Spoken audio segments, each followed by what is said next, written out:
This Film is Lit, the podcast where we finally settle the score on one simple question. Is the book really better than the movie? I'm Brian, and I have a film degree, so I watch the movie, but don't read the book. And I'm Katie.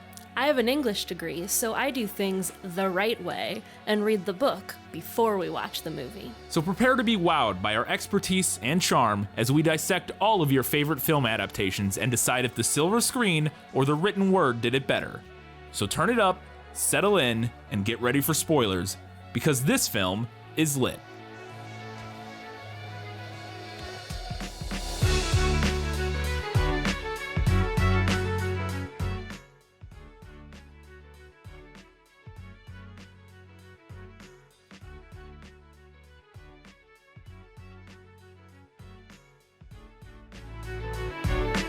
All girls are princesses, even if they live in tiny old attics, even if they dress in rags, even if they aren't pretty or smart or young, they're still princesses. It's A Little Princess, and this film is lit.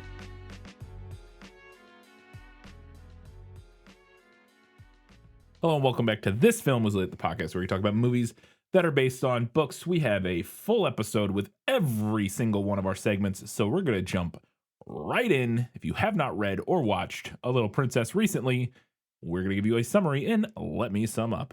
Let me explain. No, there is too much. Let me sum up. This is a summary of the film sourced from Wikipedia. Spoilers abound.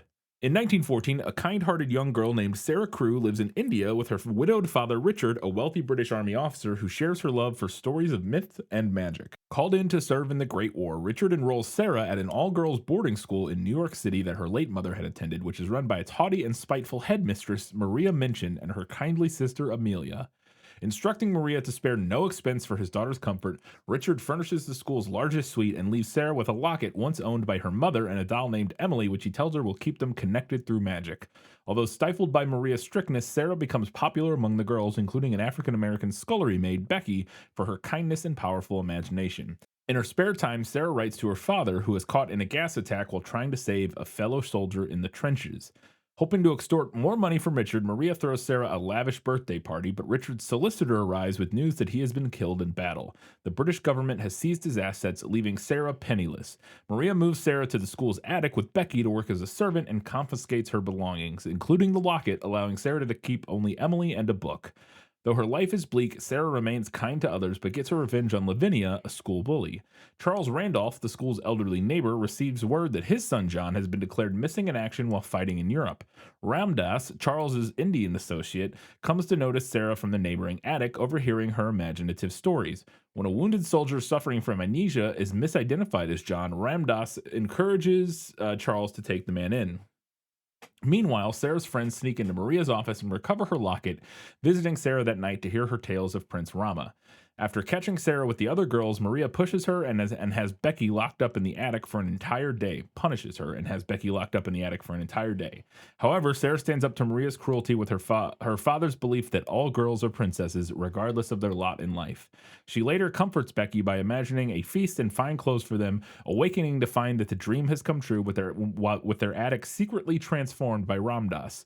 Inspired by Sarah's kindness, Amelia runs away with a milkman, and Maria soon discovers the locket is missing. Confronting Sarah in the attic, she accuses her of stealing the finery left by Ramdas and viciously locks Sarah in her room while she summons the police. With Becky's help, Sarah narrowly escapes by making a perilous climb over to the Randolph house. As Maria and the police search for her, Sarah discovers that her father Richard is the recovering soldier, but suffering from amnesia. He does not recognize her. Though Maria clearly recognizes Richard, she instead lies by callously saying that Sarah has no father. As Sarah is dragged away by the police, Ramdas helps Richard regain his memory. Does he? He stands next to him. Outside, Richard saves Sarah, and the two are happily reunited while Maria, defeated, angrily walks away. Sometime later, Charles has taken over the school and now a much happier place for the girls and has found peace in knowing that Richard tried to save his son. Richard's fortune has been restored and he has adopted Becky.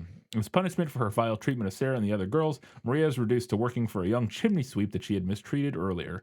Sarah gives Emily to the girls and shares an unexpected hug with Lavinia before she and Becky depart for home. That is your summary of A Little Princess. We do have a Guess Who this week, so let's go ahead and play that now. Who are you? No one of consequence. I must know. Get used to disappointment. Okay. Tall and dull, and respectable and ugly. She had large, cold, fishy eyes and a large, cold, fishy smile. It spread itself into a very large smile when she saw them. I mean, I imagine this has to be Miss Minchin. Yeah, it is. Okay. I don't know who else I would think that would be. So yeah, Miss Minchin. She was a slim, supple creature, rather tall for her age, and had an intense, attractive little face. Her hair was heavy and quite black, and only curled at the tips. Her eyes were greenish gray, it is true, but they were big, wonderful eyes with long black lashes. Um, I, I don't know. My guess would be maybe this is Becky. It's a weird description, but it could be any number of the girls there. It doesn't sound like the sister of Amelia, who's the sister of Miss Minchin. At least not her character in the movie. Uh, and there's not really any other adult women characters in the movie, so I'm gonna say that this is Becky. It's actually Sarah. Oh, okay. I guess that makes sense. I Yeah, I sure. I don't know. It's just a description of a she doesn't really have dark hair in the movie. She No, has like she has like dark blondish blonde hair. yeah. She noticed very soon one little girl, about her own age, who looked at her very hard with a pair of light, rather dull blue eyes. She was a fat child who did not look as if she were in the least clever, but she had a good-naturedly pouting mouth. Her flaxen hair was braided into a tight pigtail, tied in a ribbon. I literally have no idea. I mean the good-natured pouting mouth makes me think that it's a nice character, but then the first part of it makes me think it's a mean character, which made me I initially thought that this was Lavinia, who's like the bully, but the good-naturedly pouting mouth doesn't really make sense to me, but I'm still gonna say Lavinia. This is actually Ermengarde, the girl with the glasses. Who? Ermengarde.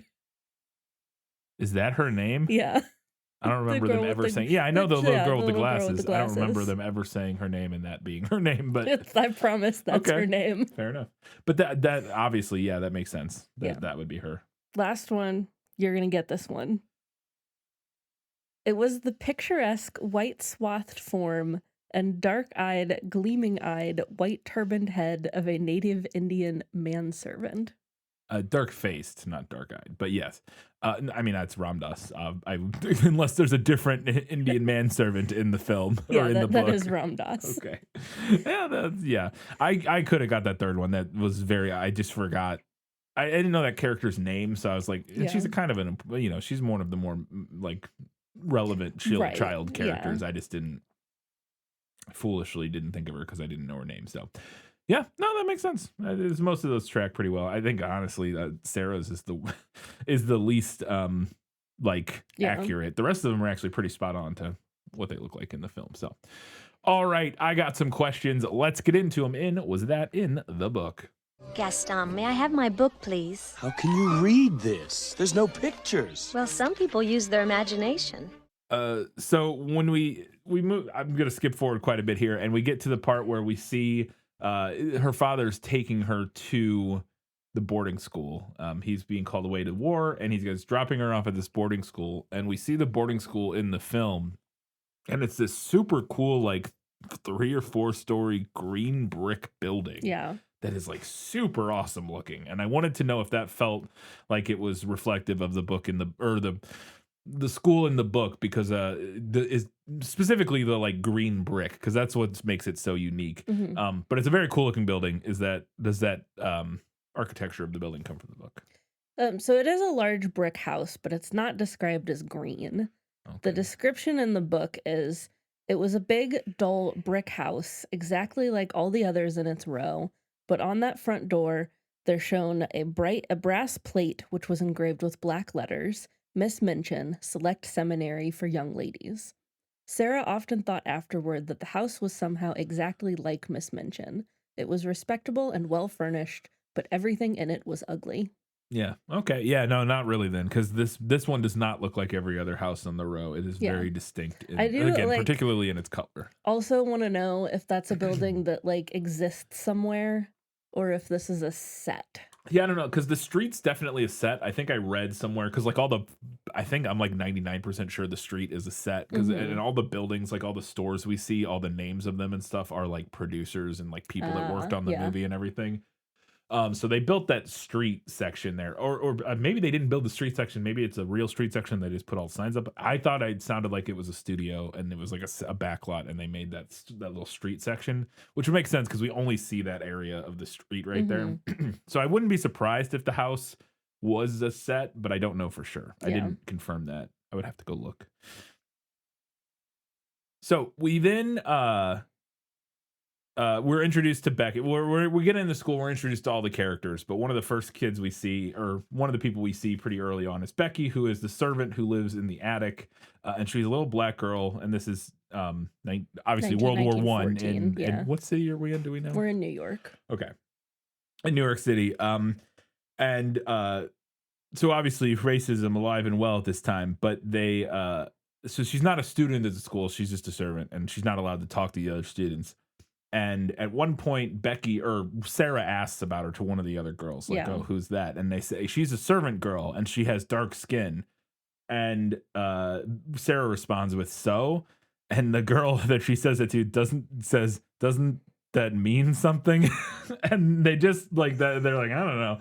And I thought that was a very funny interaction. I wanted to know if it came from the book because I love that the idea that this girl is aware of like racial prejudice but Yeah. isn't really exactly sure why or what the like, you know what I mean, is like clearly like doesn't understand and doesn't really even like, it's not like super indoctrinated into it, but just has like clearly heard people be like, well, they're black people, they're different than us or whatever. And she's Yeah. like, doesn't that mean something? I don't know.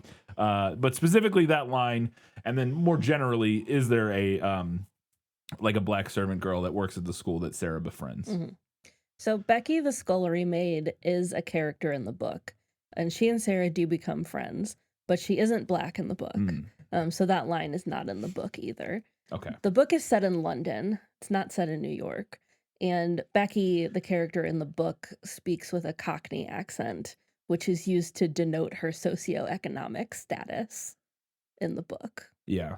I think this is probably a well-meant change by the movie. It definitely is. Yeah. Since the critical examination of race doesn't really go beyond this one line. Yeah, we don't really ever Yeah, come back I to think like, it ends up falling a little flat for me. Like Yeah. it feels like it's really more about Sarah and how good and like quote unquote colorblind she is. yeah. I also think it's at least a wee bit problematic to have the only black character be a child servant. It's definitely, yeah. I think the biggest thing with it is that it doesn't do anything. Yeah, It they doesn't- don't it do doesn't- anything with They it. don't, like, at the end, she just gets adopted by his family, and like, there's never any other discussion of race, like her race. I don't Yeah. think, not that I'm recalling, or how that affects her, and you know what I mean. Other than this one little throwaway line at the beginning, and you'd think it would be a more prominent point of contention maybe with Yeah. certain things, and it would, I think if they wanted to do that, it would have made sense to maybe finish off the idea by having, I don't know, doing something else with it Mhm. narratively at the end, instead of just kind of like having a line about her being black and how like, oh, kids, they don't realize, like, they don't, Yeah. they're not born racist, they don't really realize why they're supposed to be racist, they just kind of like are aware that racism exists. And then we never touch on it again. So yeah, I would agree. So the main character trait of Sarah is that because of her father, who tells her all these stories, she has a very vivid imagination, and she loves telling stories. And she entertains the other girls by telling very involved stories. I can't tell if she's reciting stories or if she's making it up. I don't know what we're supposed. You know what I mean? The idea, at least from the book, the idea is that she's making Okay. them up. I wasn't sure in the movie. I couldn't tell if it was like, this is a story she's heard, like her father told her, and she's just retelling it, or if she's like literally just inventing this as she goes. I wasn't entirely sure, but I wanted to know. Okay, well then you kind of just answered that. But is that similar in the book where she's like a big storyteller, and does Miss Minchin yell at her because there's no make believe allowed in her school? in the most evil villain thing you could do, adult villain thing you could do Yeah. in a kids movie. So Sarah does have a vivid imagination, and she does frequently tell the other children stories. I don't recall that she ever gets in trouble for it like this until after she's lost her fortune and Yeah. become a servant.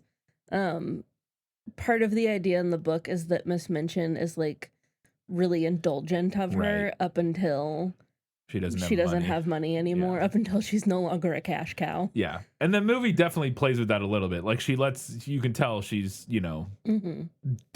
letting her get away with more stuff, but it's not quite the same. So speaking of the story she tells, the main story actually that she tells in the movie, and maybe the only story we see her tell, is kind of this continuous story of Rama, Prince Rama, and his love interest with some princess. I don't know if she Yeah. has a name. Maybe don't I can't remember.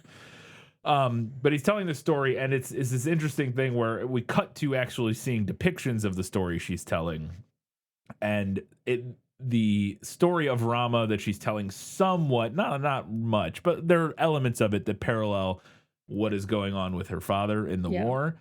Particularly, there's this moment where she's like, and then they shot poison arrows at him, and the gas came up, and he like passed, or and he went to sleep or whatever, or he died even. I think she says from the poison gas. And in that instance, we cut back to her father, who is actually in the war and is being mustard gassed. Yes. As she's saying this. And I wanted to know if that element of the story she's telling, reflecting what's happening with her father, came from the book.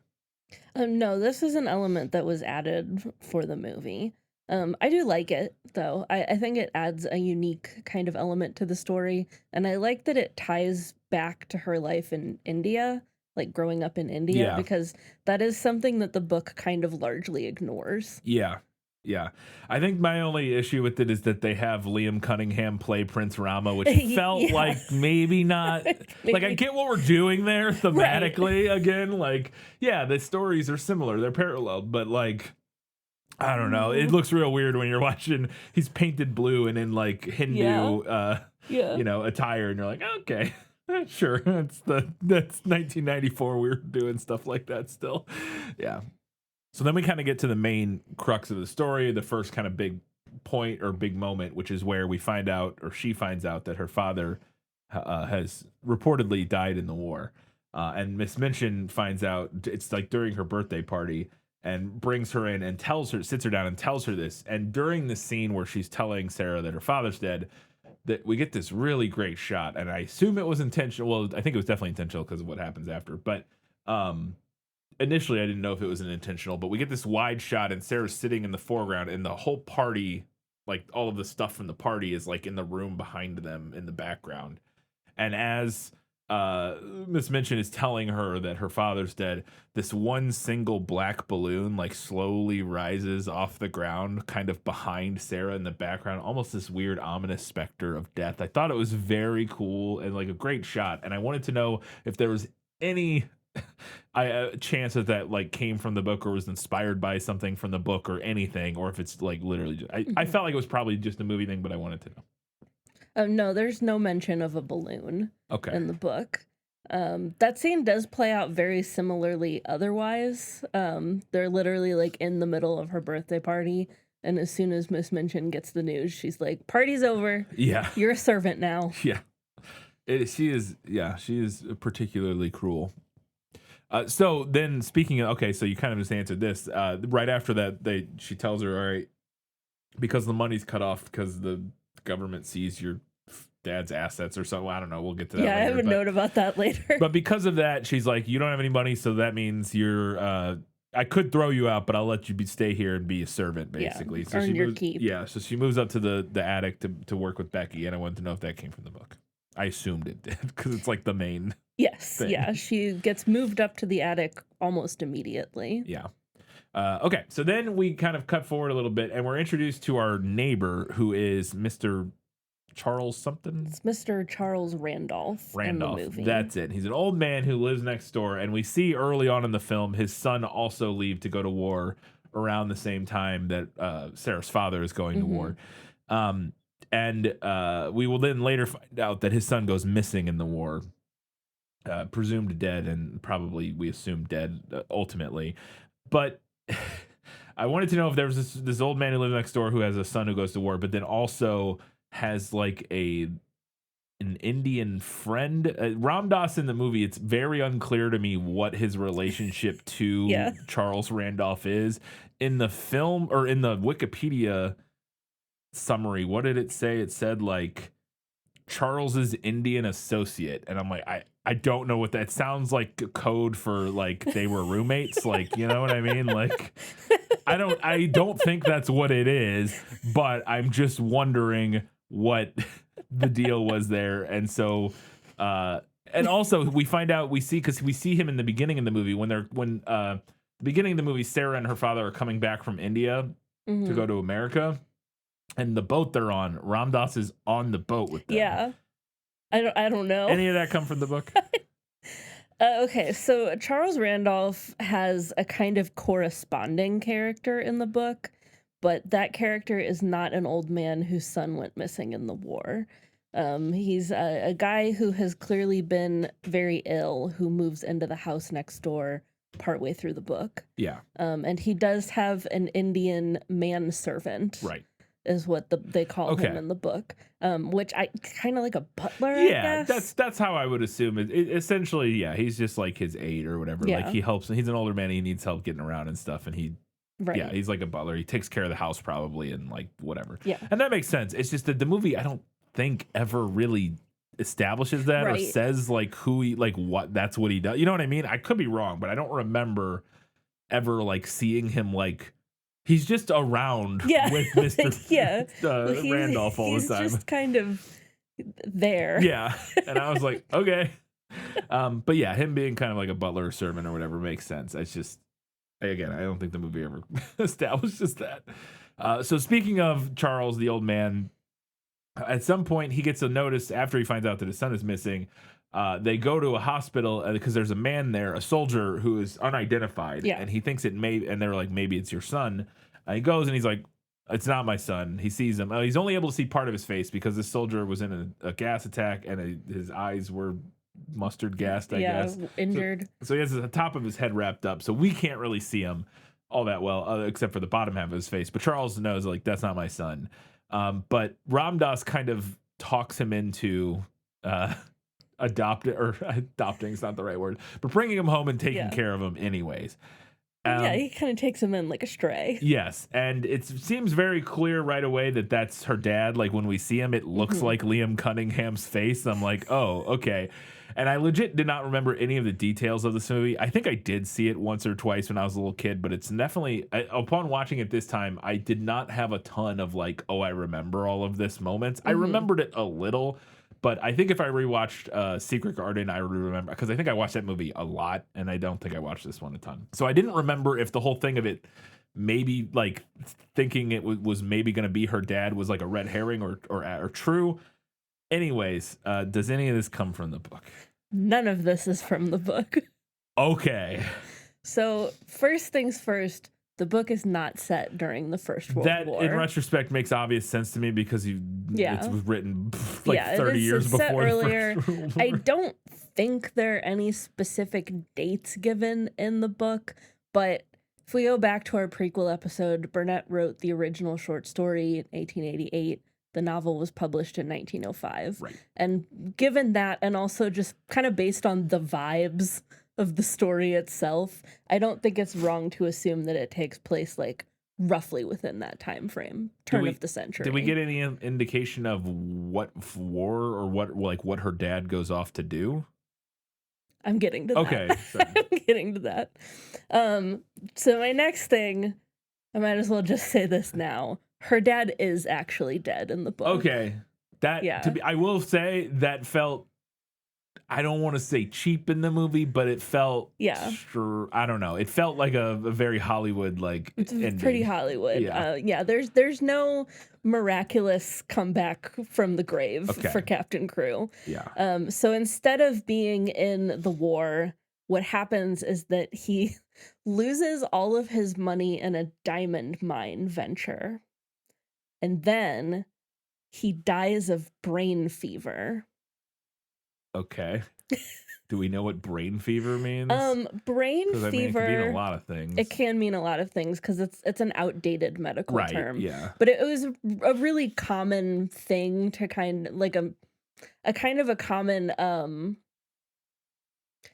thing that they blamed a lot of things on during this time Right. period. So probably something like meningitis. That's okay, that's what I was thinking. I was Yeah. wondering if it was maybe something even more less, pathological, or maybe not pathological, but I was wondering because I could also see it as, like, a euphemism for, Mhm. like, he, like, went crazy and killed himself or something. Like, I could all you know what I mean? Well, because Yeah. especially because you tied it to, like, he lost all his money in the diamond mine adventure, and then he dies of brain fever. I didn't know if you were trying to imply that those 2 things were connected or if it's Well, just it's implied in the book that part of the reason he gets sick is because of like the stress and depression from this failed okay. business venture. Okay. I don't think there's any implication that he like takes his own life Or anything like that. Yeah, I No. wasn't sure. And because I agree with you, meningitis makes sense, or any sort of, Yeah. even just a fever, like, could feasibly, if you cook your brain, if it gets bad enough. But yeah, that makes sense. I just didn't know. Yeah, I could also, like I said, see it as being some sort of euphemism for something else, but that makes sense. Yeah. So the man who moves in next door in the book is Mr. Carrisford, and he was Captain Crew's former business partner, also in the diamond mine venture. And he also had brain fever, but recovered. And he feels so guilty about what happened that he has vowed to find Sarah and like take care of her, but he doesn't know where she is. Like Okay. he knows that she's at school somewhere, Yeah. and he's basically been like searching schools in Europe for her. Okay. So it is a similar idea, at least, then, that so when you say why does the or why does the guy move in with the old guy in the movie or in the book? So you said the man who moves in next door was his former business partner. Oh wait, Mr. Carrisford is the old guy? Yes, Okay, that's he's the the corresponding character to Yeah. Randolph or Yes, Charles. So Mr. Carrisford Okay. and Ram Dass move into the house next door. Okay, but they partway don't through the take in like somebody, a No. mysterious person. No. Okay, I read that differently, and I thought you meant that they did take in somebody who was the former business part. I see what you're saying. Okay, fair enough. So that's all very different. I'm sure we'll talk more about that later. It was the opening quote, and I had to ask because it's very good. I like it a lot. But Sarah, after she gets thrown up in the attic and she's, kind of being beat down by Miss Minchin. Miss Minchin comes in, and this is, I think, after she gets the locket back, potentially. Yeah, I think so. Something like that. And is like yelling at her and is just berating her. And Sarah stands up to her and she gives this big speech back in response. And it's the all girls are princesses speech. And I wanted to know if that speech came from the book pretty directly, because it's a very memorable speech. And like you said, there's a reason it was the opening quote, because it's good. So the general idea of that speech is pulled from the book. It is kind of the thesis of the entire narrative that it's your attitude and your behavior that makes you a princess, not like your wealth or your beauty, Yeah. etc., etc. However, this specific line and speech are not in the book. Okay. Interesting. I would take it a step further and say the movie doesn't even indicate that which is maybe an issue I have with it, but that it's your attitude or behavior that makes you a Yeah. princess, but it's literally just by nature of being a girl. Like Yeah. that is kind of at least what it boils down to, which I think is fine in the sense that what I think the message is going for in the movie is that all people have inherent worth and inherent merit. It's not, Yes. and I think it's manifesting in response to as a girl being a princess, because this is a story about women's empowerment for little girls written at a time when that was neat. You know what I mean? Right. That was a thing that was did not get a lot of play. It's a pretty solidly like early mid 90s historical girl power kind of messaging. You mean yes. The movie right. specifically. Yeah, well, you said 90s. I didn't know if you mean 1890s. You mean like, did you mean like 1990s? I Or meant 1990s. yeah, like that style of story, which is more almost like a second wave feminism kind of Yes, thing absolutely. of girls kind of having an inherent femininity and value because they're women and not because they're people necessarily, but like there's Mhm. something special and different about it, being quote unquote in act like a woman. And this movie's playing on that. And again, it's a thing that with feminism has it makes perfect sense the kind of arc and the journey that feminism has taken in response to thousands of years of Yes. oppressive patriarchy. You get a section of Right. time where it is You get an attempt to swing the pendulum hard the other way. yes, which is women are great because they're women and that's why they're great. And how dare you say they're not great? And like yeah, it's a justifiable step on. It's a very understandable step on the path towards actual equality and you know what I Yeah. mean and that because it also has its own inherent issues Yes. that we could discuss, but we don't need to for this because it's fine. We understand what it's doing. If you don't understand what it's doing, we could ask a question. We'll talk about it in the prequel episode. Or if you don't understand what the issues of that of that would be, we can talk about it in the prequel episode. But we're gonna keep this episode fairly short because we're all so busy. It's the holidays and we got so much going on. So that night she then goes to bed. I think it is because the locket gets stolen. Because then she like yells at him as like you don't get any food the next day or whatever. Yeah, she locks them in. Yeah. But then Ramdas overhears them, I think that night, kind of imagining a whole feast. Sarah's like, don't worry, it's fine. We'll just pretend we have this whole we'll imagine this feast and it'll be great. And Ramdas like overhears this, and then I guess the idea is breaks in, and again, I'm just framing this in as like ridiculous as the way as possible. It's a fantasy story for little kids. Yeah. It's fine. Or it's not even really a fantasy necessarily, but it's like a fantasy-ish. The movie has It more has a magical realism. It has to more of a magical realism kind of flavor to it than the book does. Yeah. And but anyway, so Ramdas breaks into the apartment while they're sleeping and completely decorates the attic with all kinds of like cloth and like fancy not jewelry but like candelabras and all kinds of cool stuff, and then sets out a huge feast on a table for them. And they wake up the next morning and they're like, holy cow, it came true. And they're they have this big feast. I want to know if that came from the book. That actually does come from the book. Yeah. And Ramdas does this multiple times throughout like the second part of the book. He has this like he concocts this plan along with Mr. Carrisford, his employer, that they're going to help these girls in the attic by like giving them stuff. And he does do it by like climbing on the roofs, and like he goes in through the skylight and takes all this stuff in. He's described in the book as an agile, soft-footed Oriental. There's actually 1800s. There's actually a lot less Victorian racism in this than I anticipated, but there definitely is some. Yeah. I mean, my note in the movie was, man, that dude is impressively stealthy. He got in there and he made a bed underneath them while they were sleeping.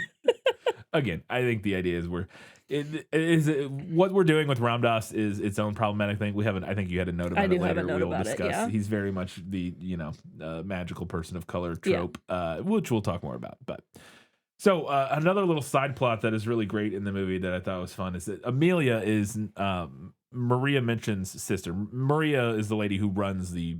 Yeah, that's Miss Minchin. Yeah, Miss Minchin. She's the one who runs the school, the boarding school. But she has a sister who helps her and teaches some classes and stuff like that, named Amelia, who's very clearly been bullied by her older sister her whole life. And kind of just does whatever she tells her to. But Sarah sits down with Amelia one time because she sees an interaction that Amelia has with the milkman. The milkman shows up one day, and they have a flirtation. They have a little flirtation, and Sarah sees this. And so she sits down with Amelia and has a conversation with her about how she should run away with the milkman. She's like, you can just go. You should just go and do that. And she does. And I wanted to know if that came from the book. Does Sarah convince Amelia to run away with the dashing young milkman? It does not. The storyline was invented for the movie.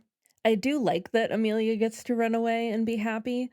And also the movie gives her a little more personality than the book does. She's kind of a nothing character in the book. Yeah. But there's also a kind of satisfying scene at the very end of the book where Amelia finally stands up to her sister and kind of points out that if Miss Minchin had just been kind to Sarah, that things would have ended up much Oh. better for them in the school. Yeah, that would have been a nice moment Yeah. to have in the movie.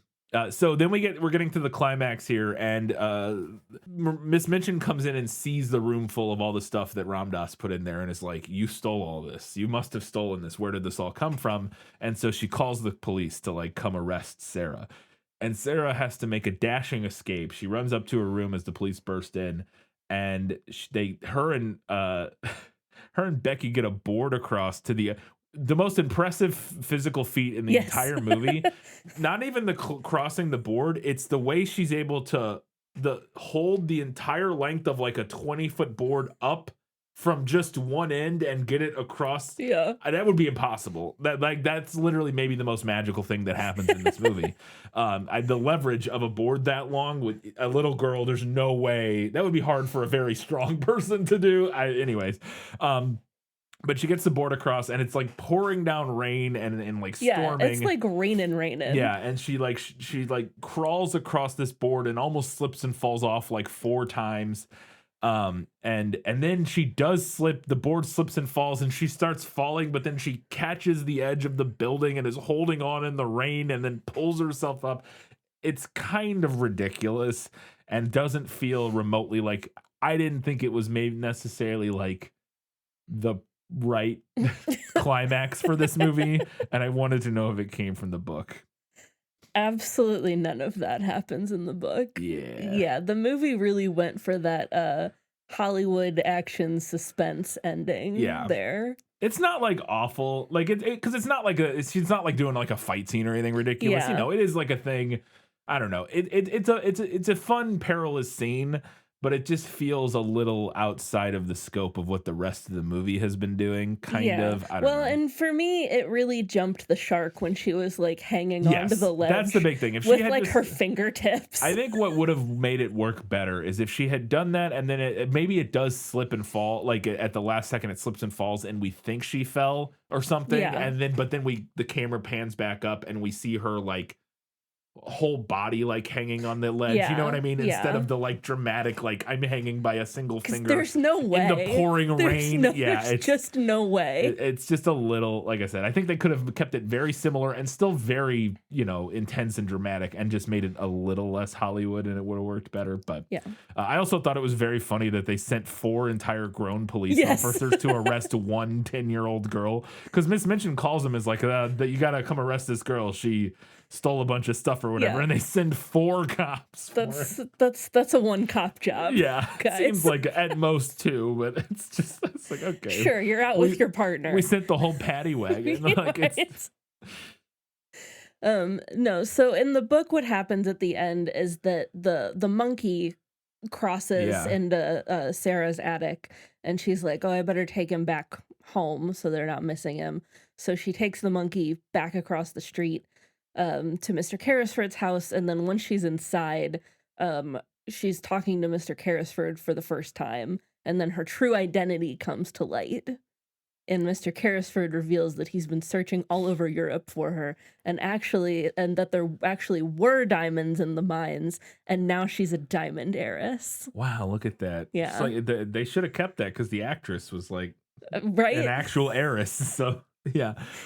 Which, I mean, I guess she still is in the movie because her father is very wealthy. Right. And then when he shows back she's up, the heiress of whatever he has. whatever he got his money from, which we never really find out. So then we get to the big moment where she, like you said, she gets over into the neighbor's house. And in the movie, she actually sees her father, and she's like, "Oh my God, Dad!" And he does not recognize her because he has amnesia. Yeah, he's had amnesia this whole time. He does not recognize her, and the cops and Miss Minchin burst in, and Sarah's like, "It's my dad," or whatever, and Miss Minchin just immediately lies and is like, she has no father, even though she clearly looks at him and knows that it's her dad. And I wanted to know if any of that came from the book, because then right after that, her dad like just immediately remembers. Yeah. And anyways, does any of this come from the no, book? none of that comes from the book. Okay, I read in the in the Wikipedia summary, it says like initially Richard doesn't remember her, but then with the help of Ramdas, he Yeah. remembers. And I'm like, what What did Ramdas, what is he purported to have done? yes, because in the movie, what happens is he's like, I don't know her, and they take her out and they're like dragging her to like put her in Yeah. the paddy wagon, and then like Ramdas comes over and stands next to Richard and doesn't Yeah. say anything, doesn't do anything. He just stands He just there, stands there. and then all of a sudden Richard goes, "Wait a second," and he runs out and he's like, "That's my daughter," and I was like, "Wait," and so. What he did, I think, was just like activate his magic Yes, person he of did. color He did. powers, and it like that's the only thing that restored makes his any memory. sense. Yeah, he came over and was like, "Hey, man, I'm from India. Did you notice?" And he's like, "Wait a second.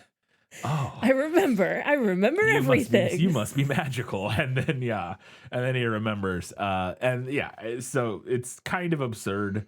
Yeah. It doesn't surprise me it doesn't come from the book because again, it's all very Hollywood. And this sounds like I think it sounds like I'm like overly critical of the movie. I actually liked the movie quite a bit. I did too. I Yeah. thought it was very cute. It's a fun little movie. I didn't like love it.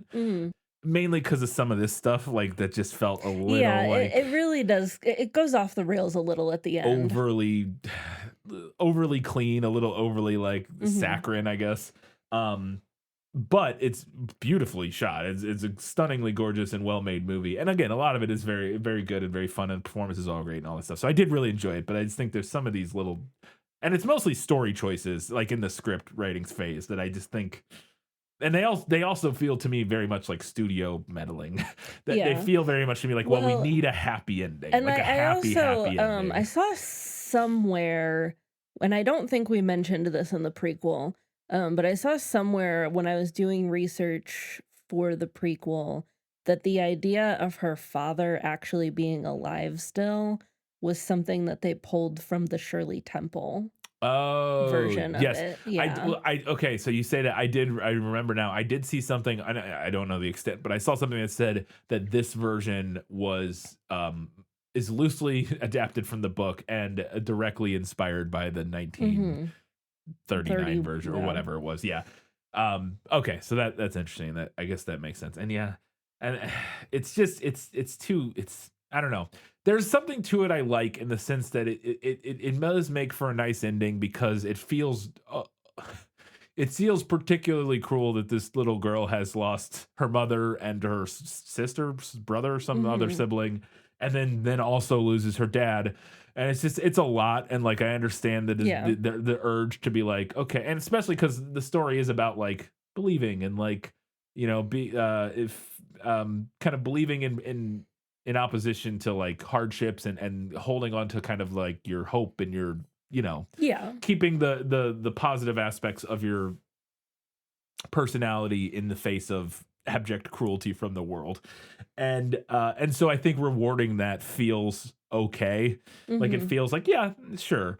But it also just feels kind of cheap, and it feels a little like it's too easy. It's too saccharine. It's a little maudlin. Yeah. Is what it is.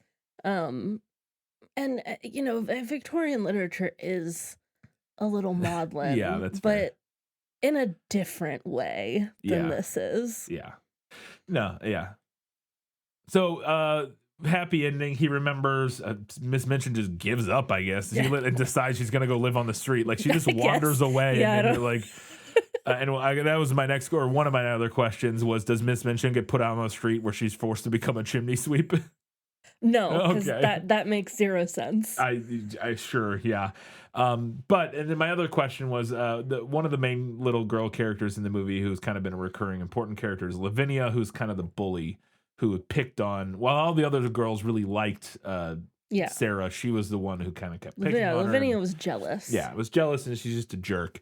And then at the end, Sarah comes up to her, and everybody kind of thinks she's gonna like tell her off, because Sarah has had her, you know, her her status restored, essentially. She's triumphed. Yeah, because her father's alive, she has all her money back, and she's leaving the school to go be happy or whatever. And so you kind of expect her to like get in a little jab at Lavinia or something, but instead she gives her a hug and says, you know, like all girls are princesses, even you, or whatever. And I wanted to know if that came from the book. I could be misremembering, but I'm pretty sure Sarah and Lavinia never hug in the book. Do they have the same dynamic? Like, is Lavinia a bully? Yes, Okay. yeah. Yeah. She's a bully and a snitch. The worst. Okay, cool. All right. Those are all of my kind of was this in the book questions, but I do have a couple questions that we're going to get into in Lost in Adaptation. Just show me the way to get out of here, and I'll be on my way. Was it lost? Yes, yes, and I want to get unlost as soon as possible. Is there any explanation in the book as to why Miss Minchin is so cruel? Or is it just kind of a generic kid story? She's the evil person kind of thing. There's also a little indication in the movie.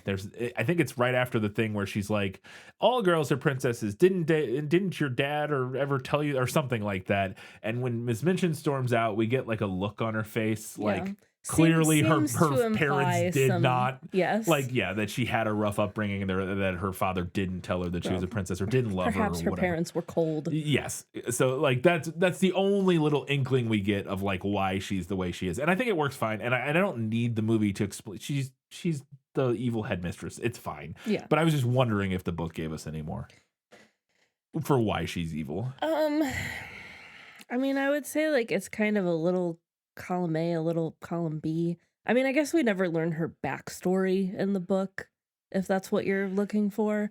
Like, she is kind of a villain for the sake of the narrative needing a villain. Yeah. And bitter spinster is a pretty common trope of the era. Absolutely. It's still a pretty Yeah, common still a trope. pretty common trope. But there are also a lot of specific things that she doesn't like about Sarah. Because Sarah is everything that Miss Minchin isn't, right? She's wealthy, she's smart, she's kind, she's creative, she's well liked. And even when everything is taken away from Sarah, Miss Minchin still can't break her, and she really hates her for that. That makes sense. Yeah. And that makes a lot of sense. I think, again, you can get a lot of that from the movie because I do think the movie does a fairly good job of kind of characterizing her without really expositing all that much. Like, we don't know much about her but like I said, I think there's a few moments that kind of help us get a little bit of a view into why she is the way she is. So yeah, I think it works. Like I said, I was just kind of curious if there was, I was asking, like, does the book like talk about like maybe she has a scene where she talks about her father beating her? I don't know, something where she No, okay, not that I recall. okay. So, assuming my other question here was assuming the whole thing with Richard being alive comes from the book, which it doesn't. My question was, what happened there? What was the mix up? Because in the movie it was kind of strange. Like they're like, oh, he's dead, and then and Charles, the neighbor guy's son, is missing, but then somehow and Charles shows up or Richard shows up in the hospital, and they're like, we don't know who he is. He has no identification or whatever. Maybe he's your son. And then they just never figure out who he is. And there doesn't really need to be any explanation because record keeping and communication in World War I was, not perfect, but it still felt like a strange mix up that I wasn't entirely sure what happened. And so I didn't know I was hoping if it was in the book, you would have some more background, but I mean, I think the idea is supposed to be that, like, so there are these two guys, right? And one of them dies and one of them lives. Right. And I guess they misidentified the other guy as her father. Right. I just found that strange. I And didn't then understand just how didn't that know. happened. I don't know. You know what I because mean? Like, why you would you would think the son was the other guy? I don't, like, what made them identify? Because I assume what would have happened. What you're saying is that, and this does track with the movie, that the old guy's neighbor's son, or the old guy who is the neighbor, his son died, and they Yes. identified his body as Sarah's dad. Yes. And then the guy, but I don't understand what would have made them identify that guy's son as Sarah's dad. I Like, I don't know. understand, like, oh, this guy doesn't have any identification on him. We don't know who he is. Yeah. Sure, fine. But what made them go, but this guy is Richard and he's dead? Like, that's what confused me. Anyways, again, it's World War I, whatever. Like, people got that stuff happened. Yeah. It still happens. It's just I think it's easy enough to hand wave away for that reason, but when you look at it too closely, it is a little bit like, what? yeah. And I would actually like the simpler explanation of her father dying in a war over the whole diamond mine business, which I think is a little convoluted. Yeah. But I'm not sure. The thing that confused me was I don't know if the loss of his fortune that then leaves her destitute makes as much sense as it does in the book, because he loses his money through this like bad business venture In the book. in Yeah. the book. And in the movie, all they say is they were like, "Oh, he's dead," and the government Has seized all his- of his assets. Yeah. But why were his assets seized? Yeah. Did he owe back taxes? Like, what's the British government doing? And then Sarah's a British citizen, so I feel like she would become a ward of the state or something. I don't know.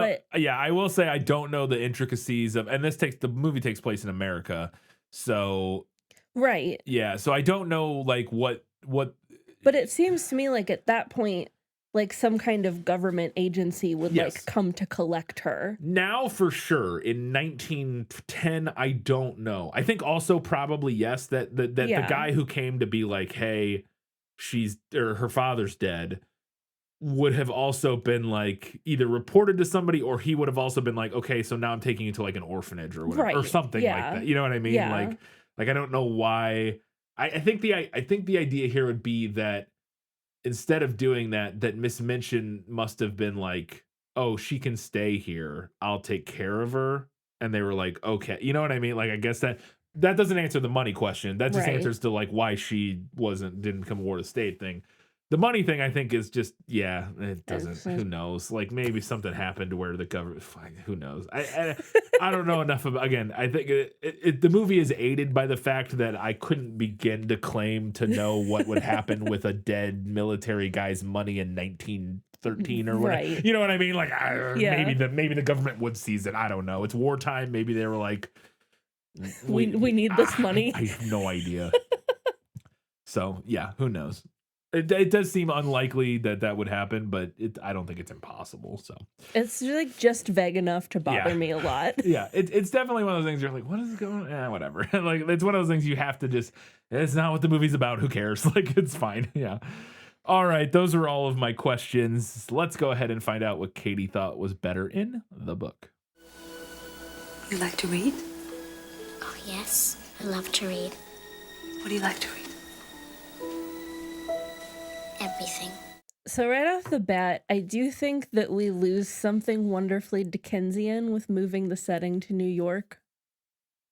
Ultimately, it doesn't really matter, No, but turn of the century London and street urchins just go together like bread and butter. this is true. I think they do a pretty good job of, because I honestly, you'd asked me where this was set. Yeah, I would it be just like, looks it could be London. Like, Yeah. other than the no accents or anything, Yeah. you know, everybody sounds American. It's But other like than that, cobblestones and Yeah. soot everywhere. yeah, it's a like, big city in 1912 or whatever. Like, it might as well be. And we have chimney sweeps. Come on, we got a little boy covered who's like falls down chimneys while he's doing a chimney sweep job. I just want to say that I love that you have given a different date every time you mention what year this takes place. The 1910. You It's just- World War One. You just throw out a I'm just- different year every I'm just time. impressing everybody with my knowledge of the when World War One ran, which I'm probably wrong. I don't. It was like 1911 to This- 1916 or Wiki- something. Wikipedia says it's 1914 when this takes place, which I would have to. We can feel free to fact check me, but I don't think America was in the war at that point, so I'm not sure why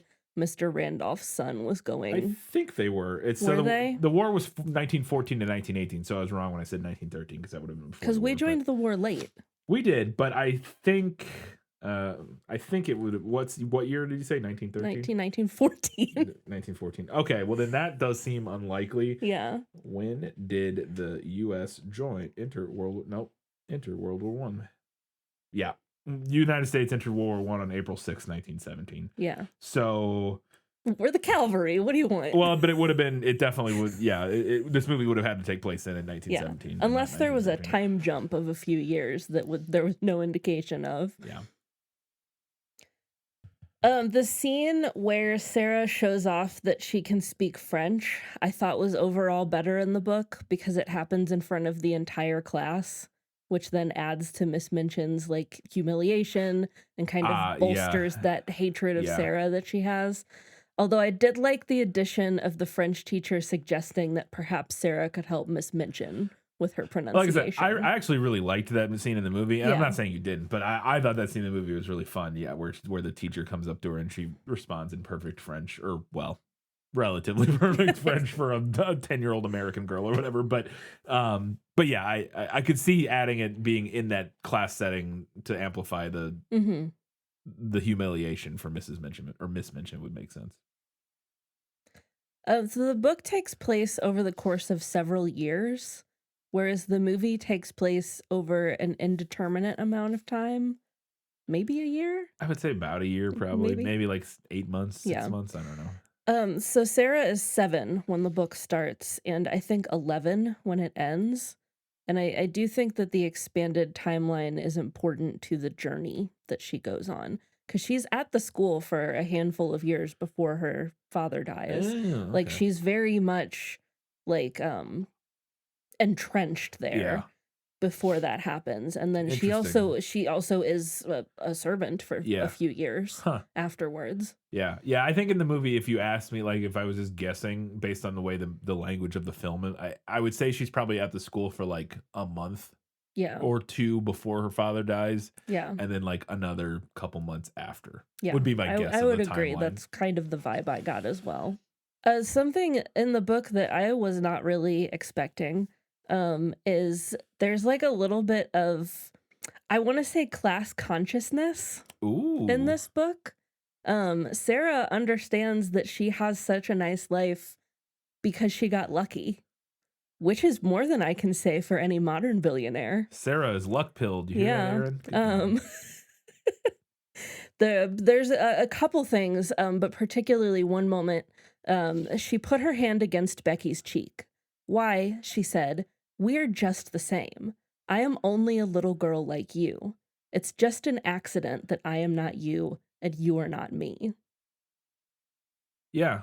So the movie takes the class element, which it's still there a little bit, but turns it into a race thing. Because with Yeah. Becky, like, Yeah. about, because I think there's a similar exchange, right, in the movie. Am I crazy that she does something where she, like, I don't maybe not. remember her saying that. Not that, but I thought it's something about that when you said she put her hand against Becky's cheek. And There said, is a scene where she puts her hand on Becky's cheek. yeah, and says something about them being similar or something. It was something. I thought that they turned that into something about like her being colorblind or something like that. I don't remember what she says in that scene. I think it is.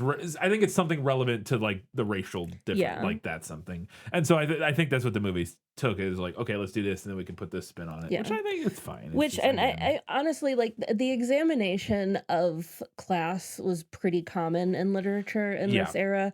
I mean, we're not terribly far removed from Dickens yeah, at this point.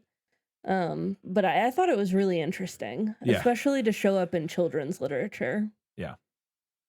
We see Sarah feed a mouse in the attic in the book, or in the movie rather. But in the book, she befriends a whole family of rats.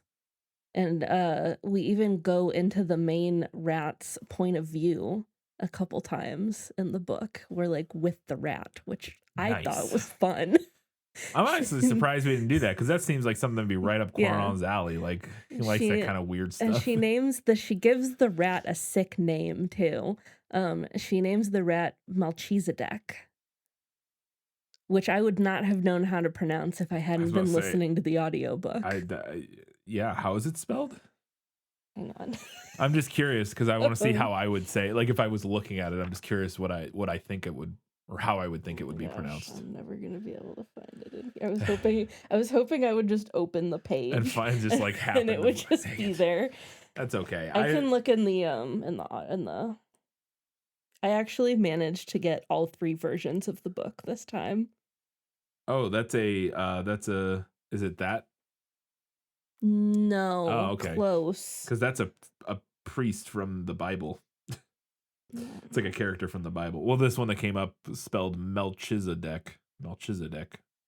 Yeah. Melchizedek. Maybe that was how it was. I don't remember. I don't know. It's close to that. No, yes, with the C at the end. Yeah, that's and just a not the different. K. That's what it is in the New Testament. The other version with the K is what it is in the translated into the King James version. So or something. Anyway, I don't know. I just read. Anyways, it means king and righteousness. Nice. He's a rat. He's got a whole rat family, and they're friends with Sarah. To the point that when Sarah leaves the school, I was worried about the rat. I was like, who's going to feed the rats? Who feeds the rat? Yeah. Okay, my last thing here is that I thought Ram Dass got a little shortchanged in the movie. We talked about the movie leaning into the magical person of color trope. Yes. Again, especially if we take Wikipedia's word that he was somehow able to make Captain Crew regain his memory by staring at him intensely. We also, as I mentioned, we know in the book exactly how he was getting things in and out of Sarah's attic, whereas the movie kind of hand waves that and makes it seem more like straight up magic. Yeah, absolutely. There's also a scene in the book when Sarah first sees Ram Dass across the alley, and he's like in the other attic window across the way, and she sees him and she thinks about how much he must miss India and how lonely and sad he must be. Yeah. And, you know, the book's portrayal is obviously steeped in the racism and colonialism of the time period, and it's far from perfect. But I do think that that one moment did more work to humanize that character than the entire movie did. Yeah, he is as tropey as he is a thing. He is a plot device in the movie in a way that is rough. His performance is fun, and he has some fun, like some interesting and kind of compelling moments. Like I really like, and I like, the reason I like it is because I don't even really know what to make of it. The scene where he's out like doing stretching on the doing something on the balcony, and then the girls come out and they all start doing it together is a really like sweet little scene. And like I said, I think part of what I like about it is I'm not really even sure what they were doing or what to make of it. It's just like it's this interesting little moment that they share, which I thought was cool.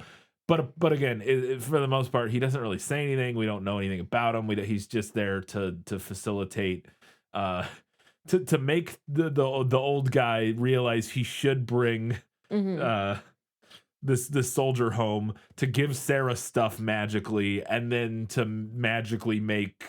Yeah, he's there to help the white people. Yeah, he's there to help the white people, and in a way, which literally there is to help also the white people. His role in the book is to help the white people. Yeah, but I think the book did not lean into that magical person of color trope the way that the movie did. Yeah. It's a different kind of racism. It's a different kind of racism. But yeah. And again, it's not that the movie, it's not done maliciously or cruelly by the movie. It is very much that style of, this movie is, because Quaron, I think, is a progressive guy. This movie is, you know, in everything it does, the stuff with Becky, the stuff with, even with Ram Dass, I think in its heart, it would desire to be like very empathetic and progressive and you know, culturally, sympathetic and culturally sensitive, but it just, because of the nature of who it was probably written by and that sort of thing, it just does end up being patronizing and trope ridden and a very two-dimensional or one-dimensional portrayal of you know, a guy from India. Yeah. He's just there to be magic and help white people. All right, that was everything Katie had for better in the book. Let's find out what she thought was better in the movie. My life has taught me one lesson, Hugo, and not the one I thought it would. Happy endings only happen in the movies. I really liked that we got to see a little snippet of Sarah living in India. I think that's something that obviously would have been an important part of her life, but like I said, the book kind of largely ignores it. Yeah.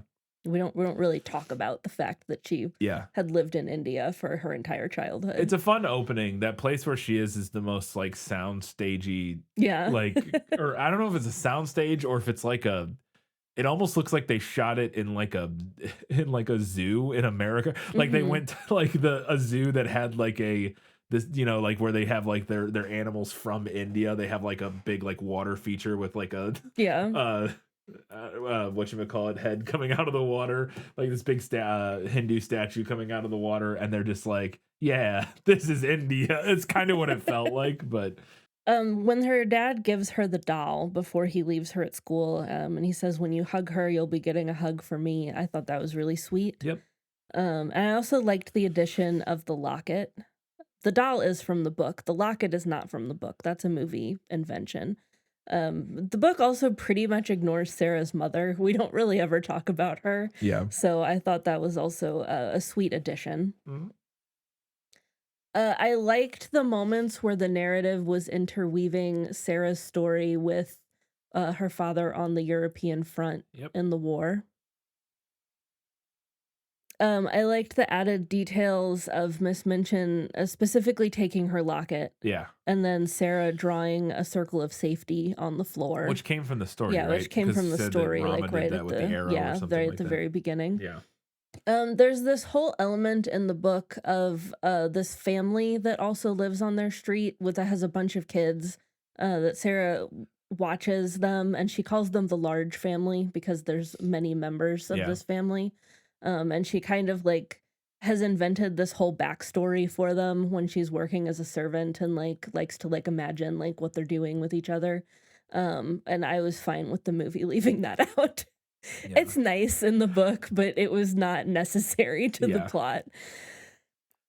I thought the movie really neatly tied together the little boy handing Sarah some money, which does happen in the book, and then that kind of segues right into her buying the food and then immediately giving it away to someone who's way worse off than her. Yeah. In the book, those are two different scenes. Oh. The scene where she gets handed money from somebody, and then when she buys the food, she actually finds money on the ground, like Charlie and the Chocolate Factory style. Yeah. Um, so I thought that was a good way to kind of like butt those two things Yeah. up together. Yeah. I really liked the scene where the other girls band together to Their little break in. plot. Yeah, Yeah. their little heist scene Yeah. where they break into Miss Minchin's office and try to find her locket for her. Yeah, it was fun. I particularly liked when Becky screamed.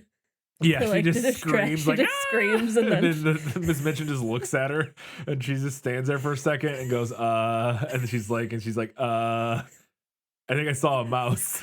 It was good.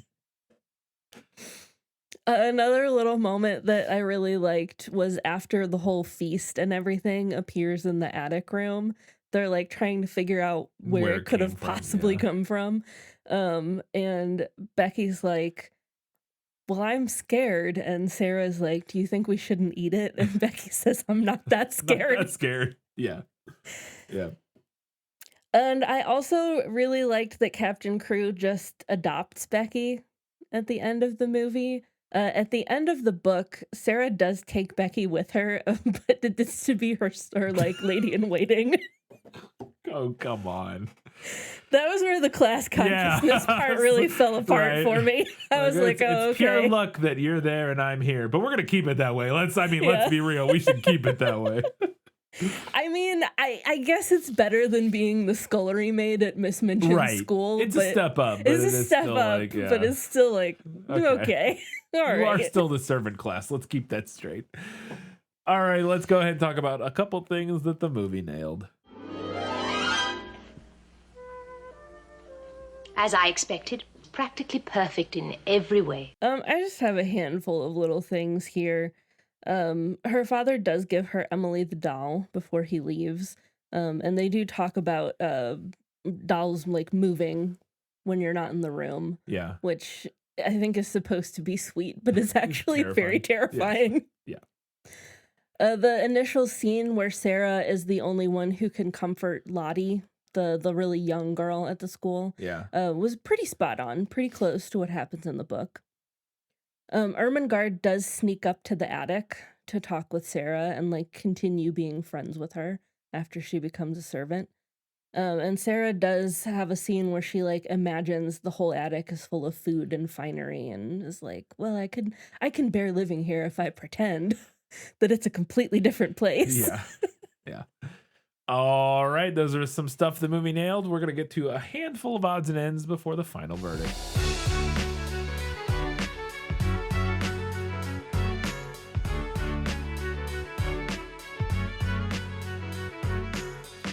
I could not get over this whole time, or especially early in the movie when we're seeing a lot more of her father how much Liam Cunningham, a young Liam Cunningham, who, for people who don't know, I think he's probably most known for now is playing Davos Seaworth in Game of Thrones, Yeah. who's Stannis's like second-hand Yeah. guy, I think. The onion pirate or whatever they onion call sailor, him. onion soldier, onion. I thought it was onion.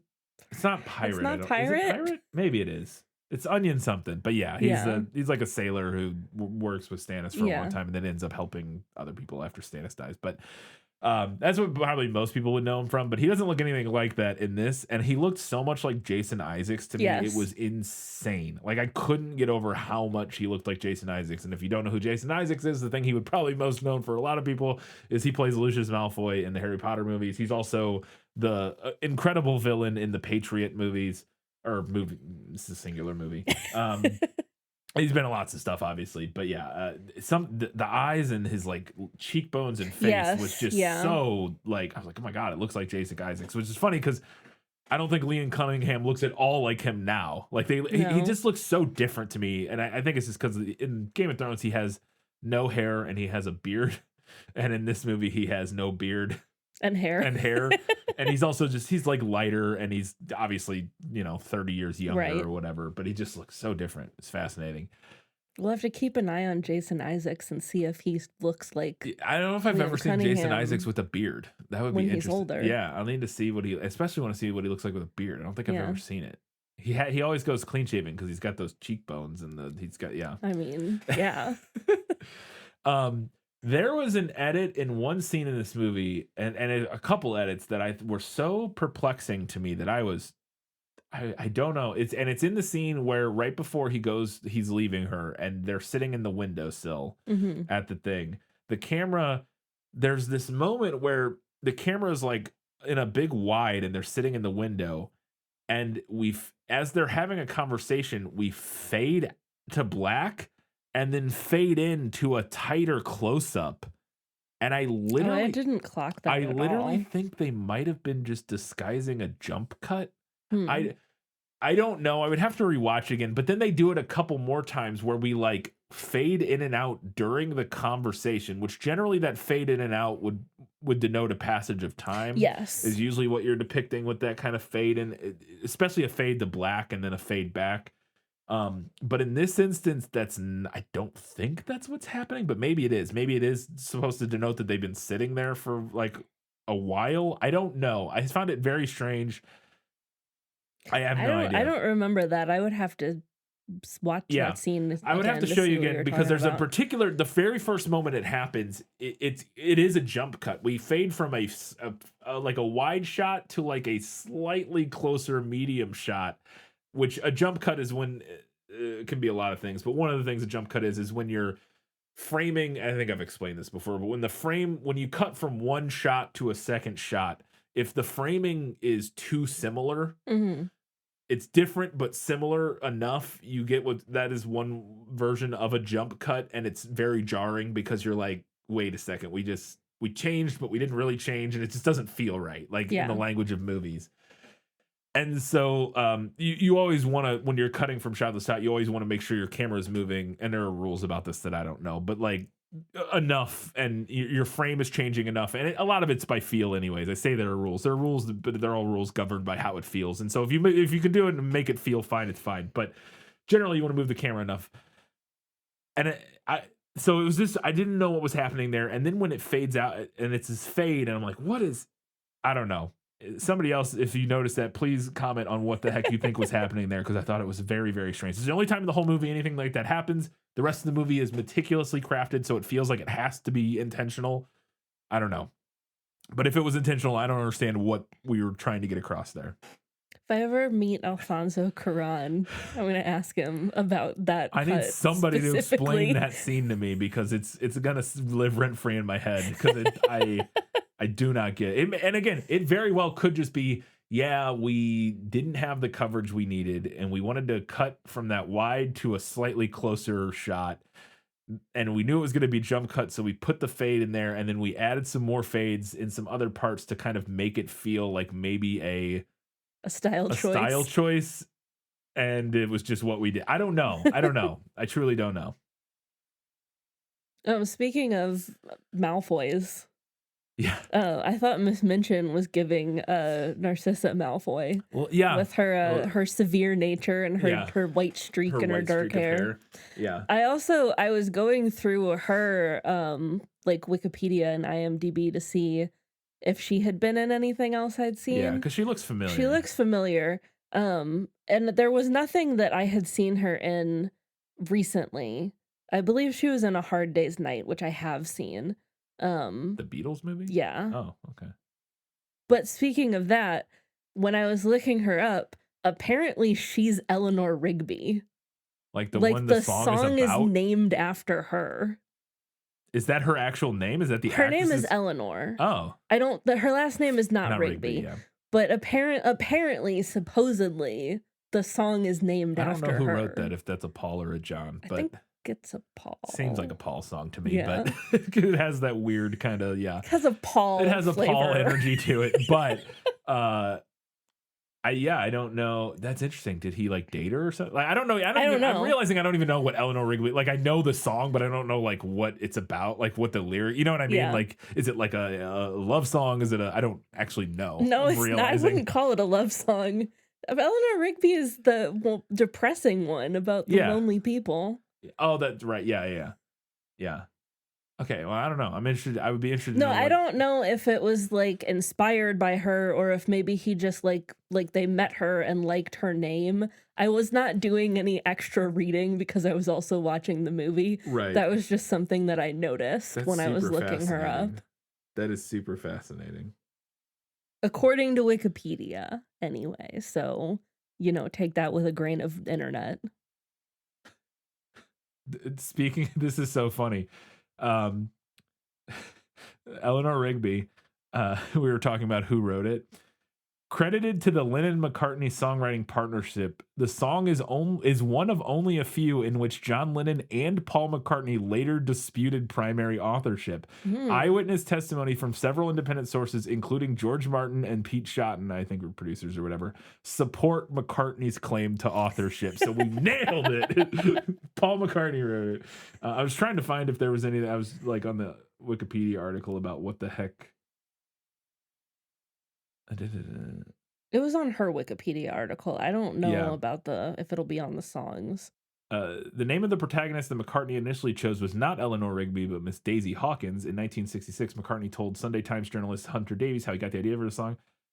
The first few bars just came to me and I got this name in my head. Daisy Hawkins picks up the rice in the church where a wedding has been. I don't know why I couldn't think of much more, so I put it away for a day. Then the name Father McCartney came to me and all the lonely people, blah, blah, blah.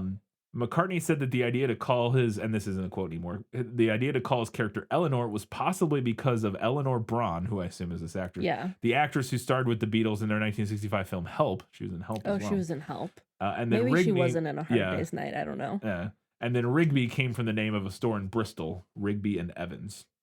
So there you go. So purportedly. Yeah. But like, so she was just literally like, the name Eleanor Yeah. was like, oh, this actress that was in one of our movies or whatever. Okay. Huh. Fascinating. So we talked about how Amelia doesn't really stand up to Miss Minchin at all in the movie.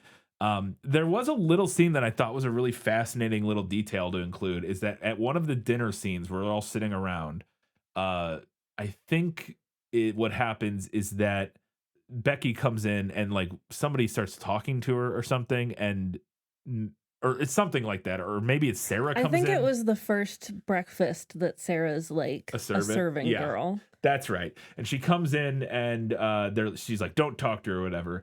And as the scene is ending, like we're leaving the scene and it like, I think it like fades out or something, but we hear the French teacher say something along the lines of "Je n'ai pas d'accord" or something. Yeah. D'accord or whatever. And I was like, I think that means like, I don't agree or something like that. And I looked it up and that is what it means. Yeah. And so I think we get a little hint of the fact that this guy is like, hey man, what the fuck is going on here? And I thought that was a nice touch that we kind of included some element of, maybe that's why we don't see the French pushback. teacher again after that. Yeah, I could see that.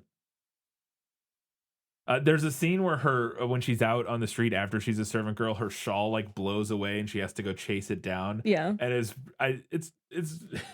That's fine, but you can in that scene you can very distinctly see the fishing lines that are Yes. attached to the shawl to yank it off of her. When it gets yanked, you're like, "Yep, that's the fishing line right there." That was actually Ram Dass's magic, Yeah. pulling the shawl. Yeah, he's on the roof with a fishing rod. Yeah. Yeah.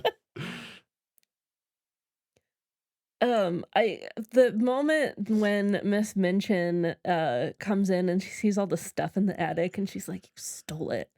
You stole all this." I was just like, now how possibly? Ma'am, I know you're Yeah. the villain, Right. but let's be so for real. How in the world could she do that? Possibly could she have gotten all of that into her attic room? Yeah. Another little moment that I really enjoyed, we talked about how they sent 4 cops to arrest a 10-year-old girl. Yes. I love after her father regains his memory and he runs out and they like reunite. Yeah. All the cops are just standing stand there. there, They're just like, standing there watching like, it. what? Whatever. Yeah. Yeah, they have no idea what to do. They're like, No. I guess we just leave. I don't know. Sure. I mentioned earlier that this movie is gorgeous, and it really is. And like I said, it makes sense. I believe I said it was nominated for cinematography, and the cinematographer Manuel Lubezki is, like I said, one of the better working cinematographers today. Birdman, Gravity, Children of Men, just his catalog of films is insane. But this one is really pretty, and there's some really great moments. In particular, it was a shot that's like one of the first or most prominent shots in the trailer. Is that one where she like the doors in the attic get blown open and all Yeah. the snow comes blowing in while she's standing there with her like kind of embracing the snow or whatever, and the light pouring in and the snow hitting the light. It's so pretty. There's so many shots like that throughout this movie that are just gorgeous. It is a beautifully photographed film. And then my last note was kind of on the opposite side of that, is we get some great mid-90s bad CGI. Yes. But so in the story, when she's telling the story of Rama, we see this monster that he's fighting.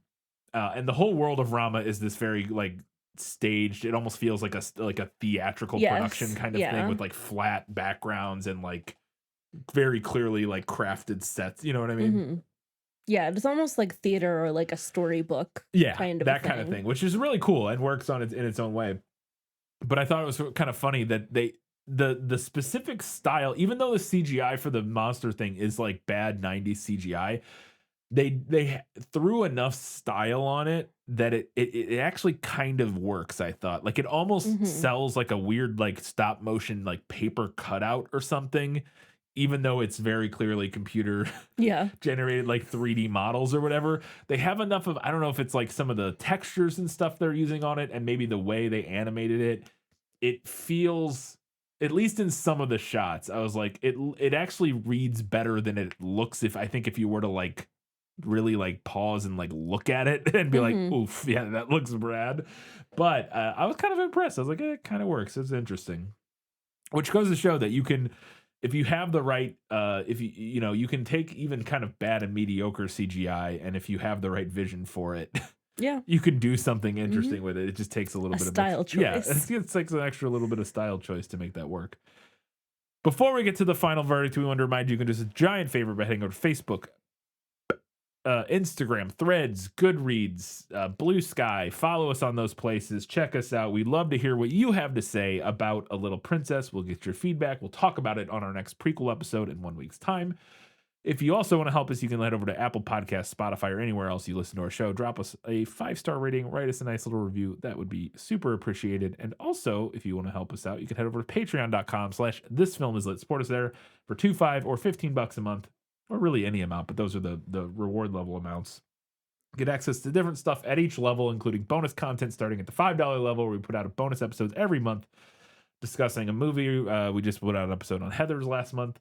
We're putting out an episode on Nightmare Before Christmas this month for December. So every month, something different is fun. Go check those out. And at the $15 level, you get priority recommendations, where if there's something you would really love for us to talk about, you support us at that level and recommend it, and we will add it to our queue as soon as we can get to it. The queue's pretty long, so it'll be a little bit, but we will get to it. And this was a patron request from... This was a request from Matilde. There you go. Thank you very much, Matilde. Appreciated that. Appreciate you supporting us and that request. Katie, it's time for the final verdict. Sentence fast, verdict after. That's stupid. I hadn't seen this movie since I was little. And to be honest, I'm not entirely sure if I had read the book previously or not. Kind of a 50-50 shot either way. But regardless, after consuming both as an adult, I was really struck by how the story is literally just Cinderella. Sarah starts out her life very privileged, is cast into a servant's role following the death of her father, but maintains her kindness and goodness until she's rescued from her circumstances by a knight in shining armor. And just like any other fairy tale, I'm eating it up. The movie makes some pretty big changes to its source material, including changing the setting, moving the time period, and perhaps the biggest change of all, resurrecting poor doomed Captain Crew. While I was generally fine with most of those changes, and I do think that it is a good movie, for me, there are two primary elements that elevate the book over it. One is the lack of Sarah's inner monologue. The book is very introspective, and it explores big ideas like passive resistance and class equality in a way that is very charmingly childlike without talking down to its reader. The second is the scope of the book. I mentioned that it takes place over the course of several years, and I do think that the story and Sarah's character development benefit from having that space. Also, if I'm being totally honest, the end of the movie didn't do it for me.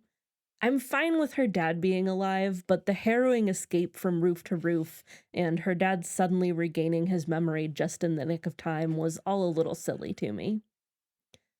Both the book and the movie are cozy and nostalgic, but the book edged out the movie for me, so I'm giving this one to the book. All right, Katie, what's next?